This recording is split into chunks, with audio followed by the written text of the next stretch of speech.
Boa tarde, ouvintes. Aqui estamos mais uma vez para o nosso programa semanal de domingo e hoje respondendo mais perguntas dos nossos ouvintes. E hoje eu andei passando aqui à vista, tem umas perguntas muito interessantes.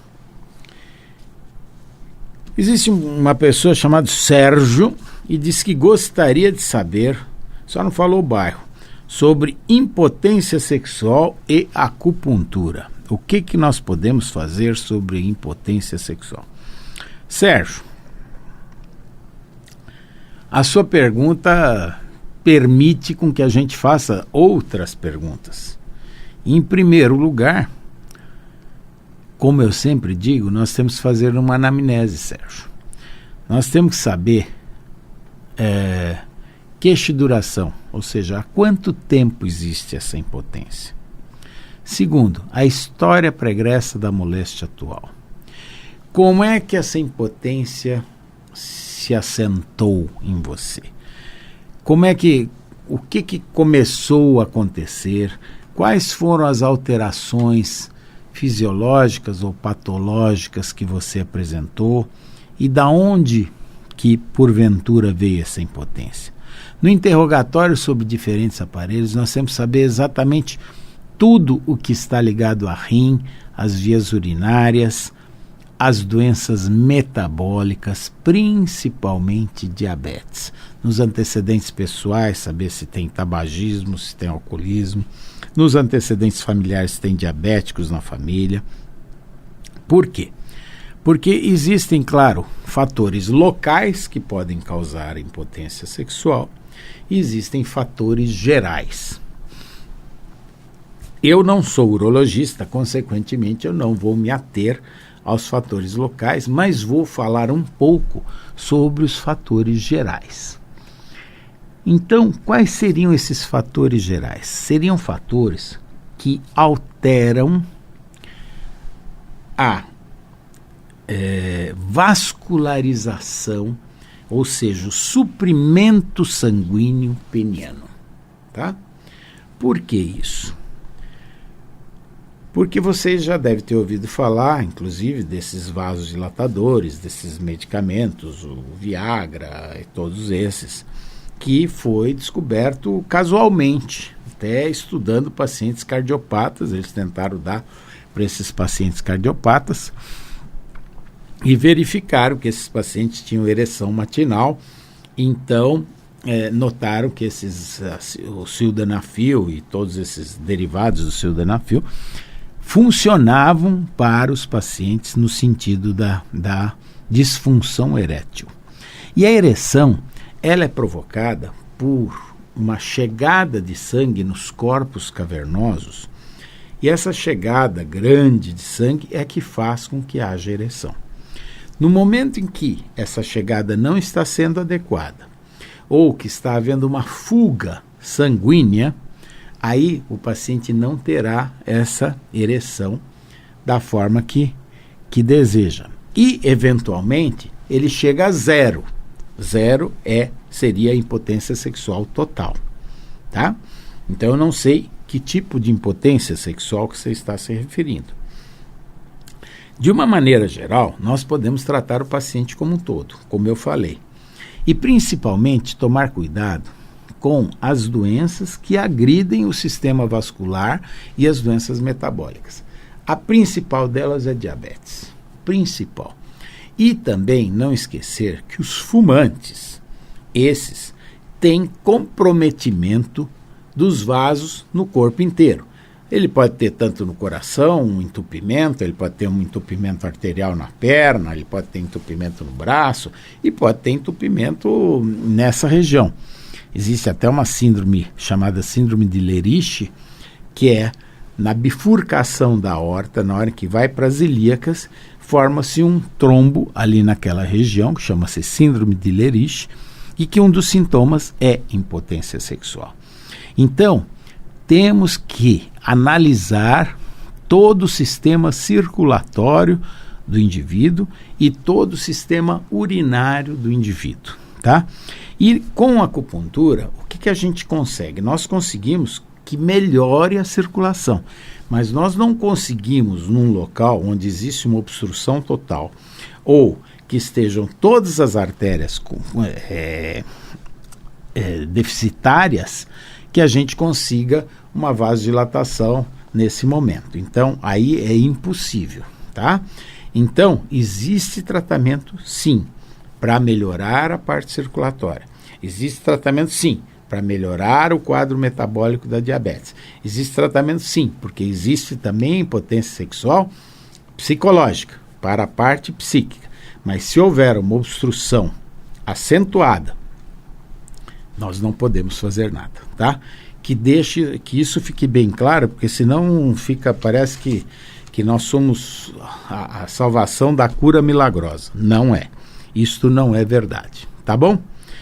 Então, depende muito do quadro. A sua pergunta foi assim, geral, mas generalizada, então eu estou respondendo de uma maneira generalizada, tentando englobar as maiores causas, que seriam a psicológica, que seriam as causas vasculares e as causas metabólicas, tá? Bom dia. Prefiro não me identificar. Sou usuário de drogas. Já fui internado algumas vezes, mas voltei ao consumo. Gostaria de saber se a acupuntura pode me ajudar a sair desse vício. Tenho vontade, mas quando vejo, estou usando cocaína novamente. Bom, gente, esse é um problema que eu diria que não só energético, não só orgânico, não só psíquico, não só social, mas ele é de uma dimensão extraordinária na nossa sociedade hoje em dia. E eu vejo esses drogadictos, muitos, e eu vejo a dificuldade que eles têm para largar a droga. Eu tenho casos, para vocês terem uma ideia, de 28 anos de uso de cocaína e que o paciente parou de usar a cocaína. Eu tenho casos de maconha também de mais de 30 anos e que os indivíduos pararam lá onde nós ajudamos a parar. Mas tem um dado muito importante. O dado é, uma vez parou, ele não pode voltar mais. O AA, que é a Associação dos Alcoólatras Anônimos, eles têm uma frase que expressa bem isso. Eles dizem, basta o primeiro gole. Então, o indivíduo que é drogadicto, fica aqui a primeira dica, ele não pode voltar a usar. Então, vejam qual é a dificuldade. Primeiro, você tem que tirar a drogadição. Ou seja, a droga de perto do indivíduo. Segunda coisa, obviamente que existem as síndromes de abstinência. Nessa hora nós podemos ajudar bastante, claro, desde que a pessoa não seja agressiva a ponto de começar a agredir todo mundo, nós podemos ajudá-lo nessa síndrome de abstinência. Terceiro, muito importante, mudança do meio onde essa pessoa não vou dizer vive, porque não é eventualmente na casa dela, mas das pessoas à sua volta, o meio social. É muito importante isso, porque o indivíduo que só anda com drogadictos, ele dificilmente vai deixar de largar, vai deixar a droga, porque sempre vai ter aquele parça, entre aspas, que vai querer dá uma cheiradinha, prova aqui de novo, só hoje, é dia de festa. E isso acaba com a pessoa. Eu tive casos muito tristes, casos muito reais. Realmente é uma luta, porque nós conseguimos equilibrar o mental do indivíduo muitas vezes. Mas o difícil é equilibrar todo o envoltório social, todo o aspecto de quem está junto com ele. Gente, eu tive casos onde a mãe e o pai davam a droga para o filho. Vejam, é muito grave isso, é muito grave. É o avô que veio trazer a criança para tratar. Então, como é que você vai tirar um menino desse que a mãe e o pai dão uma droga para ele? Envolve um aspecto social muito forte, social, espiritual, é uma coisa realmente forte. Mas, com a acupuntura, nós liberamos as substâncias endorfinas, encefalinas, prostaglandinas, substâncias P, que, claro, vão ajudar, tal qual uma bupropiona. Então, nós vamos ajudar, mas precisa de um suporte psicológico, de um suporte eventualmente psiquiátrico, de um suporte familiar, de um suporte espiritual, de um suporte de todos os sentidos. Só fazer acupuntura não vai adiantar. Não vai adiantar. A pessoa tem que ter todo esse suporte e querer, porque querer é poder. Mas a pessoa tem que querer do fundo do coração. Ela não tem que querer só da boca para fora. Fala, eu quero, mas se não põe para atuar do fundo do coração, fica difícil, tá? Então, você que não se identificou, você tem condição, mas você vai ter que querer, você vai ter que lutar, você vai ter que rezar, você vai ter que mudar o meio, tá? Social que você está e selecionar as amizades, tá? Que fique aqui a dica para vocês.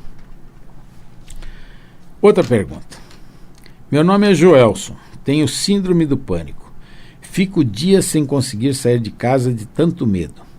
Gostaria de saber se a acupuntura ajuda no tratamento e como é feito. Bom, em primeiro lugar, síndrome do pânico é uma das maiores alegrias que a gente pode ter para tratamento, porque os pacientes curam quando eles assim o querem, quando buscam tratamento.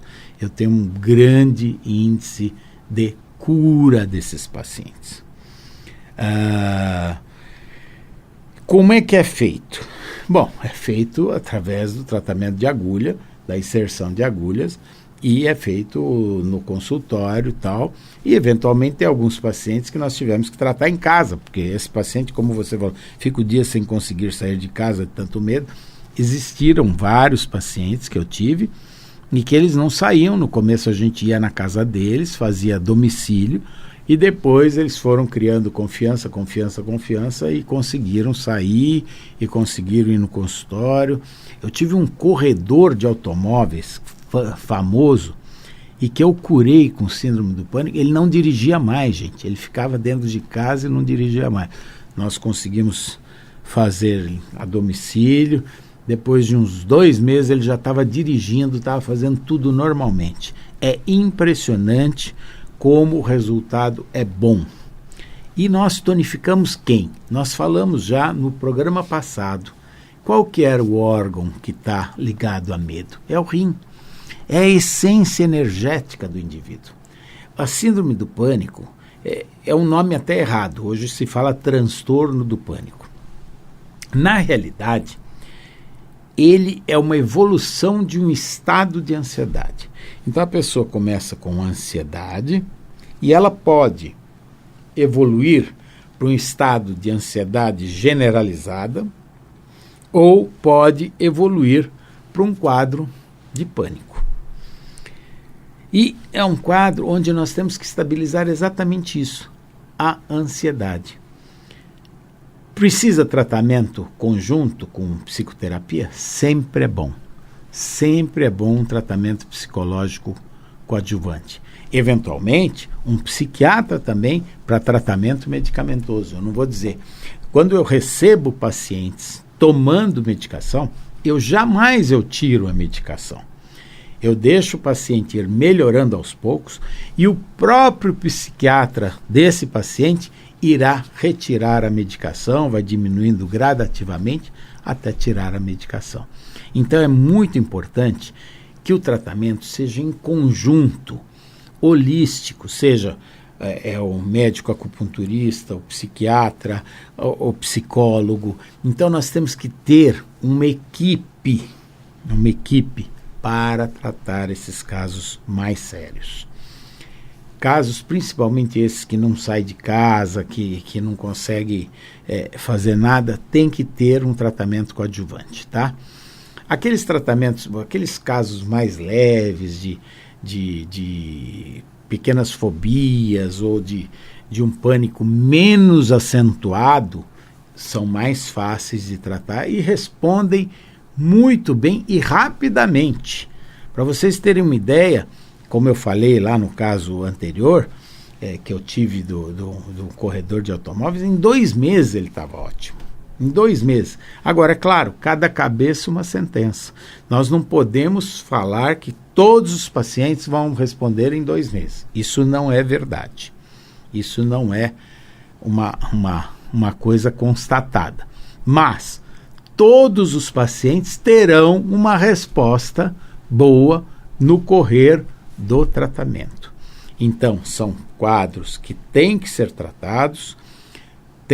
Vai levar algum tempo? Vai levar algum tempo. Ah, mas como é que a gente faz? 1 vez por semana, 2 vezes por semana? Não sei. Você vai dar uma nota para o seu pânico. Se o seu pânico for de 0 a 2, ou seja, fraquinho, nós vamos fazer 1 vez por semana. Se for de 2 a 5, nós vamos fazer 2 vezes por semana. Se for de 5 a 8, tá te atrapalhando bastante a vida, nós vamos fazer 3 vezes por semana. Ah, mas é todo dia? Se for o pânico generalizado, nós vamos fazer todo dia. Então, cada caso é um caso. Não existe receita de bolo para a gente fazer. Não tem receita de bolo. Então, nós temos que usar do bom senso, tá?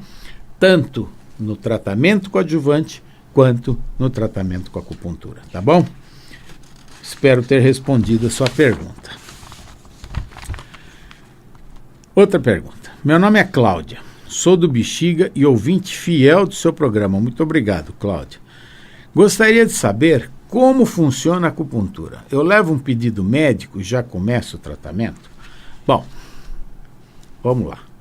Em primeiro lugar, nós lutamos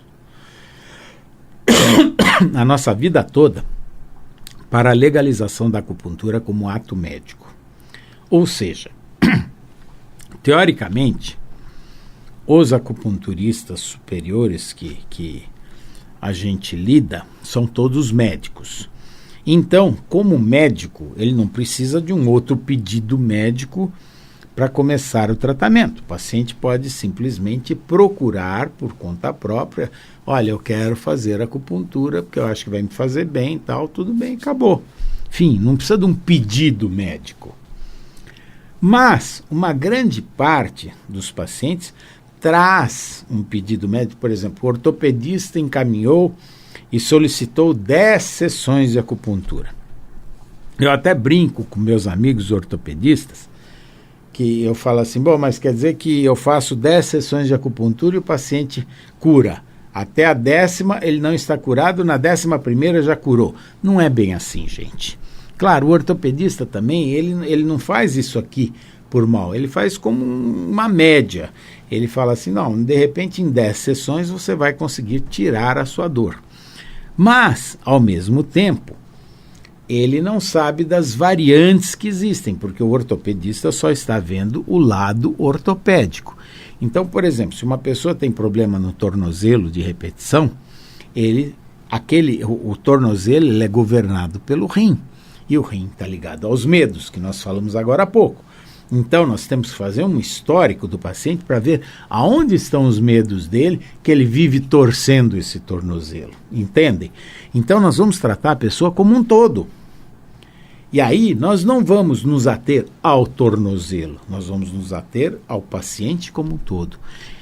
A mesma coisa, por exemplo, cada articulação tem um governador. O tornozelo é o rim, o joelho é o fígado, o quadril é o fígado, a coluna lombar é o rim, a cervical é fígado e rim, o ombro é o pulmão, além de ter também rim e fígado junto, o cotovelo é pulmão, o punho é o coração. Por isso mesmo, alguns pacientes têm dor no punho e é um infarto. Tá? Então, nós temos que ver a pessoa como um todo. não só no lado ortopédico, não só do lado psíquico, não só do lado gastro, não só do lado urinário, temos que ver tudo. E não precisa de pedido médico para fazer acupuntura, tá?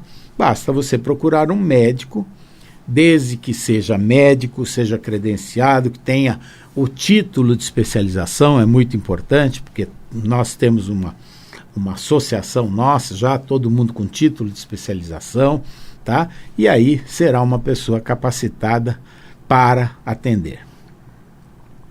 Como é realizada a acupuntura? Qual o procedimento, por exemplo, quando chegamos à sua clínica? Bom, o procedimento é o seguinte: todo paciente que chegou lá na minha clínica, chegou o senhor Sombra lá, e ele veio e vai fazer um histórico. A primeira coisa, nós temos que fazer uma história. Então é a história, aquilo que eu falei. Primeiro, queixa e duração. Segundo, história pregressa da moléstia atual. Terceiro, interrogatório sobre os diferentes aparelhos. Quarto, antecedentes pessoais, antecedentes familiares, antecedentes de vícios, de droga, de qualquer coisa que seja. Medicamentos que esteja tomando. Então nós vamos fazer toda a anamnese. Aí depois nós vamos examinar, porque nós fazemos um exame diferente, que nós vamos examinar os pulsos e a língua do paciente. Além de ver algumas questões térmicas, ver como é que está a temperatura do pé, da mão, o abdômen, algumas palpações, algumas coisas. Então, nós fazemos um exame no paciente. Então, primeiro histórico, depois o exame clínico. E aí sim, depois de formulada a hipótese diagnóstica, o que nós vamos fazer, como é que nós vamos tratar, aí nós vamos selecionar quais os pontos que nós vamos utilizar em cada caso. Então, aqui a pergunta, qual o procedimento, por exemplo, quando chegamos na sua clínica é esse. Procedimento sempre tem que ter uma consulta. Ah, mas o médico ortopedista me encaminhou para cá e já deu o meu diagnóstico. Ótimo. O médico ortopedista te deu o diagnóstico de entorse de tornozelo. Só que o médico ortopedista, ele não sabe que o tornozelo está ligado ao rim, que o rim está ligado a medos, que estão outras coisas. Então nós temos que fazer um histórico. É um novo médico que você está indo. Então o médico acupunturista é que nem qualquer médico. Se você deixou de ir lá por 6 meses, você vai ter que fazer uma história, porque, ora, ou você não vai chegar lá com uma história diferente, você não vai chegar com uma patologia, é a mesma coisa. Não existe a mesma coisa. A mesma coisa é uma coisa inexistente, porque na realidade você pode ter o mesmo local doído, mas a causa pode ser diferente. Você pode ter um local que, por exemplo, um fígado alterado por um quadro de intoxicação. Então, por exemplo, você tem enxaqueca e agora você voltou. A enxaqueca, por exemplo, ela pode ter causa, por exemplo, de intoxicações. Quais são as intoxicações? Comida, bebida, medicamento, hormônio, alérgenos, cheiro de tinta, gasolina, perfume. Então, uma história diferente. Ou pode ser por vento frio, tá? Tomou golpe de ar no meridiano da vesícula biliar aqui. Ou pode ser por raivas contidas, medo, etc. e tal. Então, são várias as causas. Nós temos que, infelizmente, nós temos que conversar com o paciente. Quer o paciente queira, quer não queira. Então, dentro do meu consultório, eu uso o seguinte: paciente faz mais de 6 meses que não vai? Faz uma consulta. Ah, mas não quero fazer consulta. Vai em outro. Pode procurar outro. Tá? Mas nós fazemos de acordo com os nossos critérios. Os critérios que nós achamos certos, corretos e de acordo com a nossa consciência. Não vou me aviltar por questão de dinheiro. Ah, só para pegar o paciente eu vou fazer uma sessãozinha. Olha, faz uma sessãozinha aqui na minha coluna. Não faço isso. Nem eu, nem nenhum médico que se preze e que tenha a consciência limpa, tá? Então, infelizmente, nós não fazemos acupuntura mal feita. Nós fazemos acupuntura superior. Nós fazemos acupuntura bem feita. Tá bom? Muito obrigado a todos vocês, um excelente final de domingo e fiquem com Deus até domingo que vem. Um abraço.